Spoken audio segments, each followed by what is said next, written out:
بسم اللہ الرحمن الرحیم۔ السلام علیکم۔ آپ سب کو خوش آمدید کہتے ہیں۔ رسول اکرم صلی اللہ علیہ وسلم کی صداقت و امانت۔ ہمارے پیارے رسول حضرت محمد مصطفیٰ صلی اللہ علیہ وسلم کی ذات تمام خوبیوں کا مجموعہ تھی۔ آپ صلی اللہ علیہ وسلم ہمیشہ بڑوں کا ادب کرتے، چھوٹوں پر شفقت فرماتے، خواتین کا احترام کرتے اور ہر ایک سے حسن اخلاق سے پیش آتے۔ آپ صلی اللہ علیہ وسلم کی صداقت و امانت کو مکے کے سب لوگ مانتے تھے، اس لیے آپ صلی اللہ علیہ وسلم کو صادق اور امین کے نام سے پکارتے تھے۔ وہ لوگ اپنی امانتیں بھی آپ صلی اللہ علیہ وسلم کے پاس رکھا کرتے تھے۔ اعلان نبوت سے کچھ مدت پہلے کی بات ہے کہ قریشی مکہ نے خانہ کعبہ کی از سر نو تعمیر کا ارادہ کیا۔ اس تعمیر میں شریک ہونا ہر شخص اپنے لیے سعادت کا باعث سمجھتا تھا، لہٰذا قبائل نے اس کی تعمیر میں بڑھ چڑھ کر حصہ لیا، حتیٰ کہ حجر اسود کو اٹھا کر اس کے مقام پر نصب کرنے کا مرحلہ آن پہنچا۔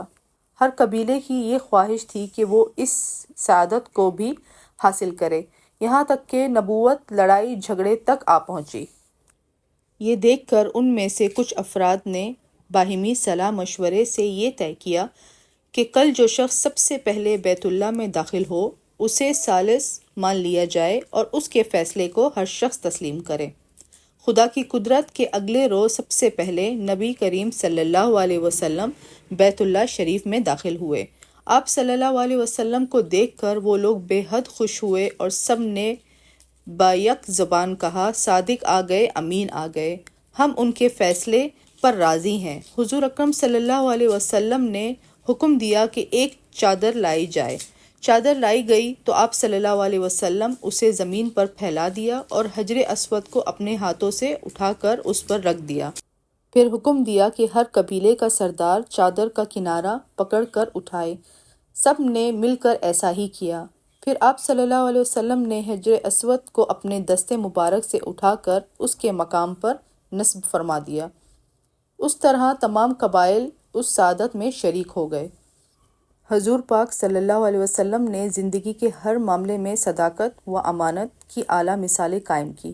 آپ صلی اللہ علیہ وسلم نے نوجوانی میں تجارت بھی فرمائی۔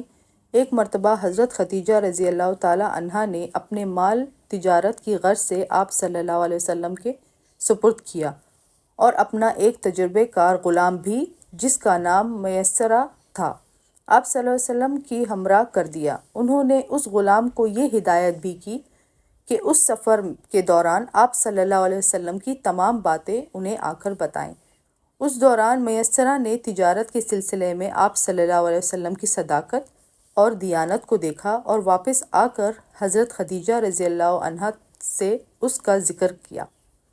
حضرت خدیجہ رضی اللہ عنہا نے انہی باتوں سے متاثر ہو کر حضور صلی اللہ علیہ وسلم کو شادی کا پیغام بھیجا۔ اللہ ہمیں حضور صلی اللہ علیہ وسلم کے نقش قدم پر چلنے کی توفیق عطا فرمائے۔